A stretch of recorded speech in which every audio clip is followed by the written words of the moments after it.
Les vraies voix Sud Radio, 17h-19h, Frédéric Brindel.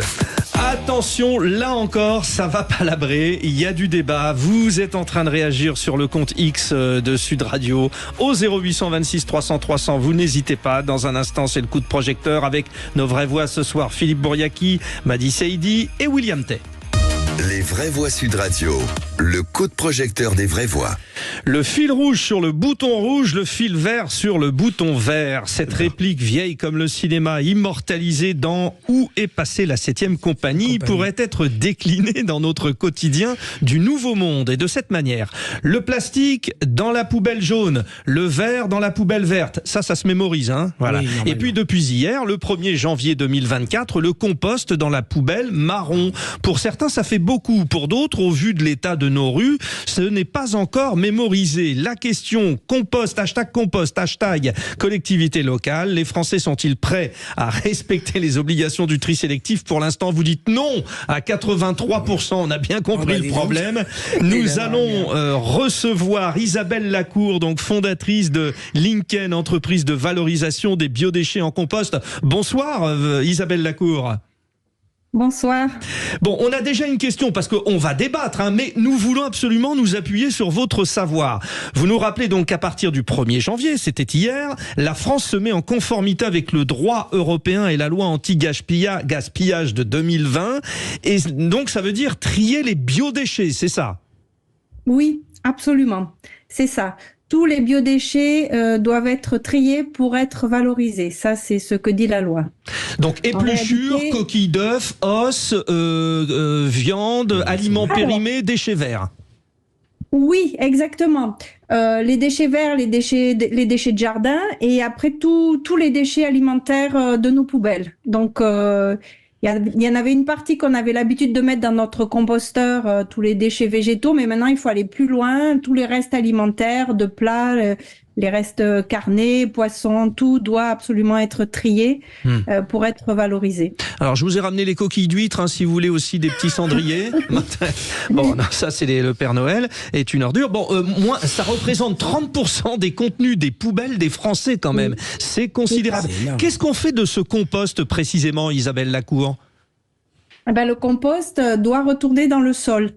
En fait, c'est un amendant qui permet de nourrir les sols et aussi de les régénérer. Donc en fait, c'est une très très bonne chose que nos biodéchets alimentaires retournent quelque part dans le sol chez les agriculteurs qui ont produit notre nourriture en quelque sorte. Oui, donc là, c'est du très concret. Je reviens vous voir, hein, bien sûr, Isabelle Lacour. Bon, nous avons notre éditorialiste écolo, Philippe Bouriaki. C'est un combat de tous les instants. Je reviens à ces histoires, on reparlera du compost, mais des couleurs. C'est clair, mais pas pour tout le monde quand même. Mais complètement, parce que malheureusement, c'est pas uniformisé. Vous allez d'une ville à une autre, vous n'avez pas le même code couleur. Sauf pour le jaune, où je crois que tout le monde est d'accord. Et plastique, pour les plastique, carton, tout emballage plastique, c'est-à-dire que même les pots de yaourt, ils vont dedans. Les emballages plastiques que vous avez autour de vos paquets de gâteaux, vous les mettez dedans.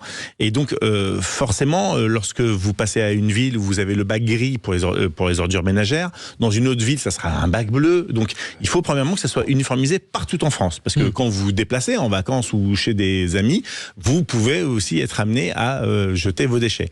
Ça, c'est un premier point. Deuxième point, il faut qu'il y ait une éducation.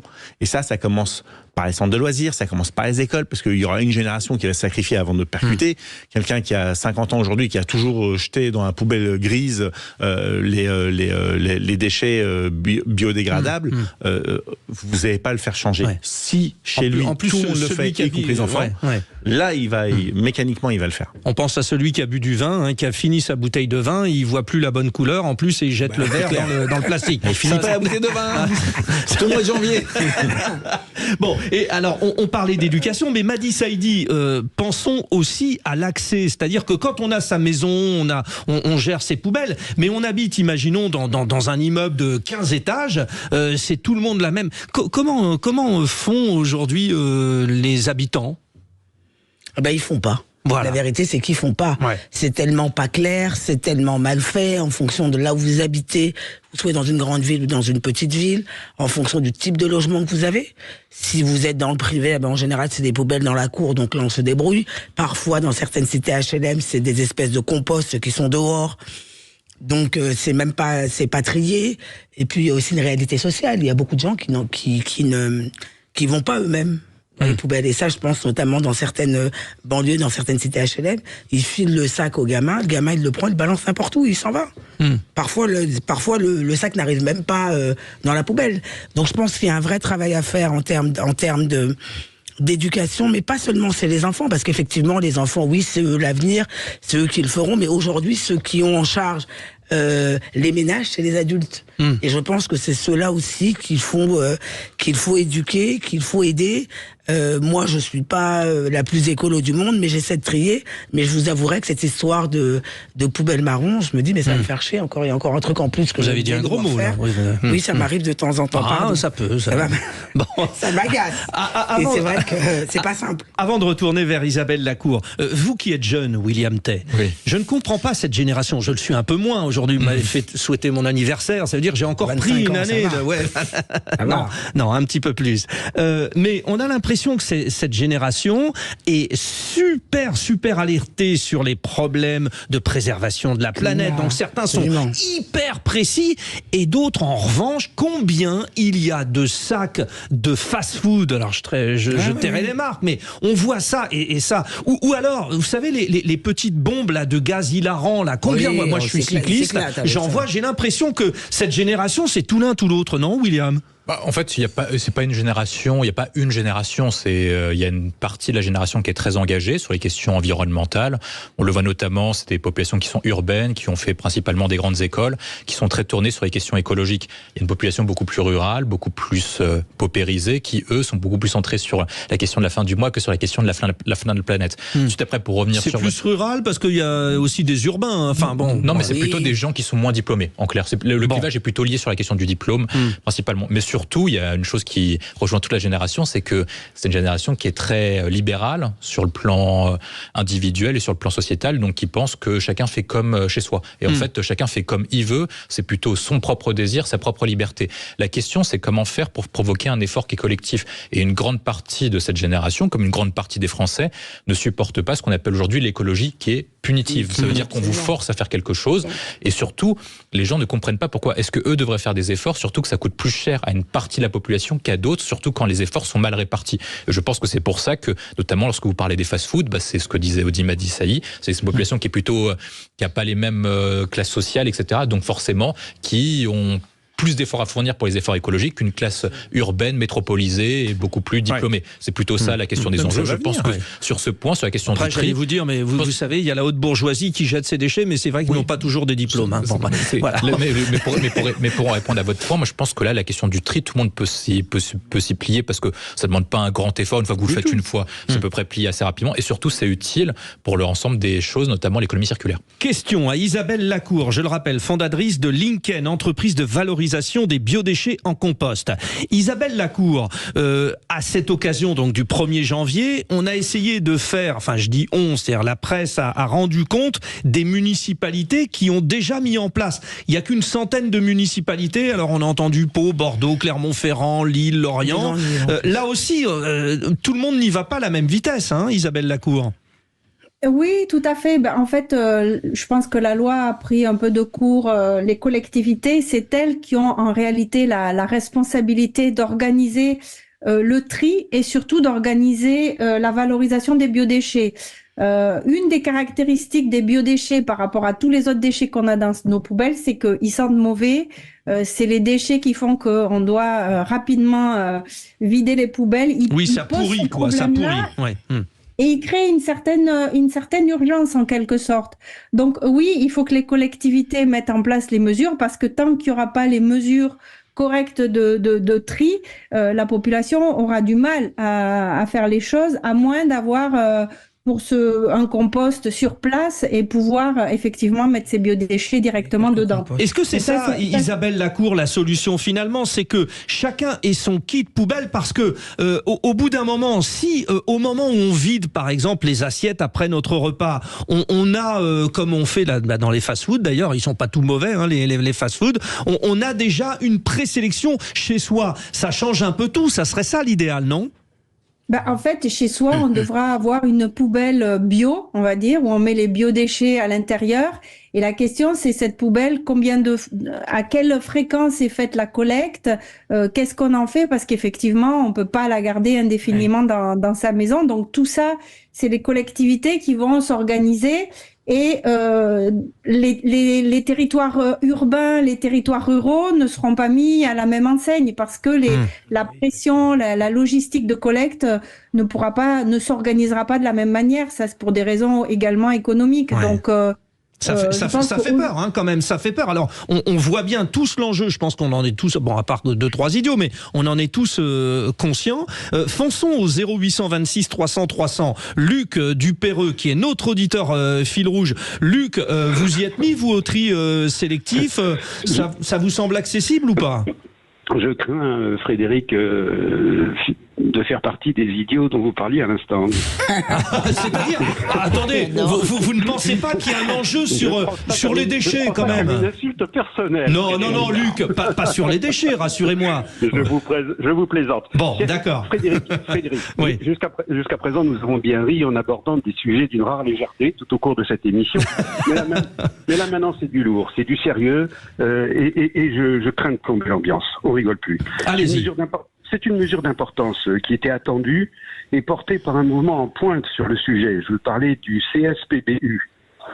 C'est-à-dire ? Vous connaissez pas ? Non. Puis autour de moi, c'est pareil. Hein. Allez-y. Écoutez, CSPBU, c'est la Confédération des surmulots Paris et banlieue unifiée. Voilà. On a appris quelque chose. Les fameux mulots. Surmulots. Et vous avez quand même le sens de la formule, Luc. Hein. Moi, je dis bravo.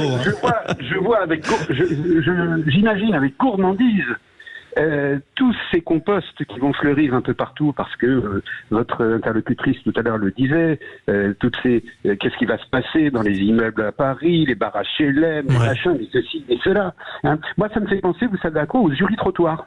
Vous vous rappelez des uri-trottoirs hein, c'est les uri-trottoirs parisiens, ça vous permettait de vous soulager en pleine rue sur une botte de paille. Oui.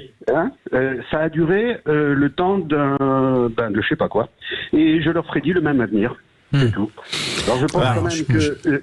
à nouveau, je suis pas d'accord. Ah bon, alors Luc, vous savez que vous êtes fait un ami ce soir. Il s'appelle Philippe Boriaki.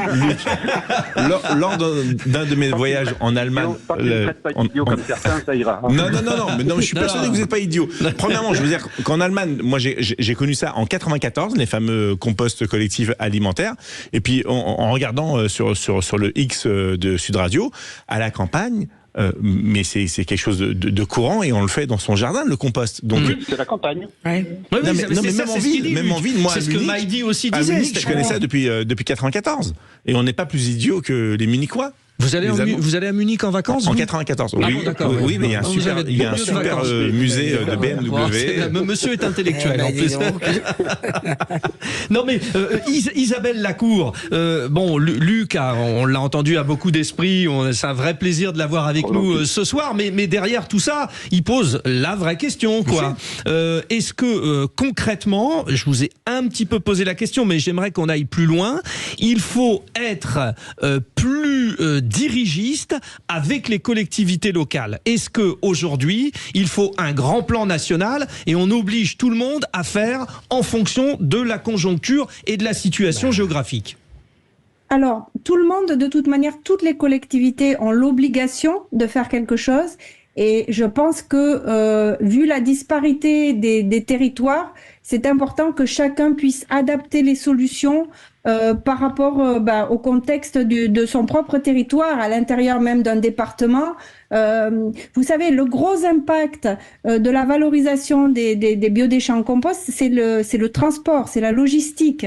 Donc, on a vraiment intérêt à créer près de chaque gisement de biodéchets les structures adéquates. Donc, dans certains cas, ce sera des grosses plateformes de compostage, voire de la méthanisation, et dans d'autres cas, des plateformes de taille beaucoup plus réduite, au plus près des besoins des agriculteurs également. Donc, il y a une grosse étude à faire aujourd'hui, et je pense que bon, là, c'est le premier jour. C'est normal qu'il y ait un petit peu un effet de panique, mais très rapidement, je pense que dans les mois à venir, l'ADEME a débloqué des fonds là-dessus. Il y a des études qui se font pour adapter les infrastructures et les filières de compostage par rapport au gisement. Bon, de toute façon, il faut qu'on y arrive parce que au bout d'un moment, ça va être n'importe quoi. Alors, nous parlions des collectivités locales. Nous avons aussi les restaurants, les campings, les hôtels. Et là, c'est toute une organisation. Là aussi, il faut mettre un petit coup de pression, m'a dit Saïdi. Parce qu'il faut montrer l'exemple quand on est en vacances ou quand on est dans la détente. Moi, je suis plutôt pour la pédagogie, parce que si on met ce fameux coup de pression, ça redevient l'écologie que tout le monde déteste, punitive. Et il faut pas que ça devienne ça. Donc il faut voir peut-être avec les personnes qui tiennent les hôtels, qu'elles aient des formations, en tout cas il faut un accompagnement vers une écologie juste, plutôt que d'arriver en imposant les choses aux gens, et des gens ils se braquent et ne le font pas.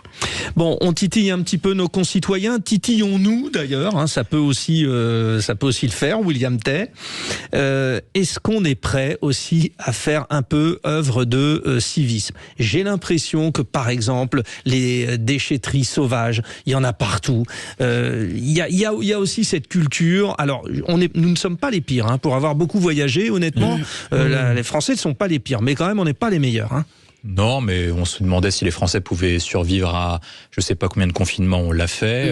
Il faut distinguer les 99% qui se comportent correctement, qui respectent toujours les lois et qui 99, vous êtes gentil 98 ou 98, et il y a 1% ou 2% d'emmerdeurs qui veulent pas respecter les règles. Moi, je pense qu'il faut le dire clairement. Ensuite, après, sur la difficulté, je pense qu'il y a des difficultés concrètes à ce tri. C'est-à-dire que globalement, là actuellement on a 2-3 poubelles, une poubelle pour les verres, une poubelle pour les plastiques et une poubelle pour les déchets normaux. Là, il faut rajouter une autre poubelle. Donc, ça veut dire que déjà, si vous n'avez pas beaucoup de place dans votre cuisine, vous devez rajouter une autre poubelle en plus. Et moi, c'est l'autre question que je pose. C'est la question qui a été abordée, je crois, par madame. C'est si par cas, le tri n'est pas fait régulièrement, c'est-à-dire que vous accumulez un tas qui pourrit et qui pue. C'est ça. Donc le problème, est-ce que les Français seront prêts à le faire? Je pense que oui, mais dans une mesure du possible, si par cas l'ensemble des acteurs jouent le jeu. Si vous êtes tout seul à jouer le jeu et que vous voyez que les 3-4 personnes autour de toi vous le faites pas, vous arrêtez de le faire. C'est très vite. Vous savez, vous avez dit une poubelle pour les verres, tout ça, j'ai pensé aux enfants, on dit tiens, une cuillère pour papa, une cuillère pour maman, une cuillère pour mamie. Là, on dit tiens, regarde, il y a une poubelle pour les verres, une poubelle pour les... Voilà, ça peut être aussi. C'est l'éducation, c'est le secret de la réussite. J'ai 5 poubelles chez moi. J'ai 5 poubelles chez moi. Alors elles sont pas écolo. Oui, non, mais parce que j'étais sensibilisé à ça. Non mais c'est pas ça. C'est qu'on en a une où on a les ampoules, les piles, etc. Et donc régulièrement. Ah oui, il y a ça aussi. Mais bien sûr, évidemment. Ouais. Il faut. Mais vous avez un fort pouvoir d'achat. Vous avez 5 poubelles. On vous titille, Philippe. On vous titille. Non, mais pas de souci. Non, mais elles sont plus petites. Mais alors, j'ai la chance d'avoir un petit jardin, donc moi le compost, je le fais sans problème. Et c'est vrai, j'ai énormément réduit mon volume de 87% des auditeurs disent pour l'instant non, les Français ne sont pas prêts à respecter les obligations du tri sélectif. Bon courage à vous, Isabelle Lacour, fondatrice de Lincoln, entreprise de valorisation des biodéchets en compost. On a tous compris les enjeux, même Luc qui nous a lui aussi provoqué un petit peu, mais il l'a bien compris. L'enjeu, c'est pas simple, il faut s'y mettre quand même. C'est pas bien de vivre dans les déchets.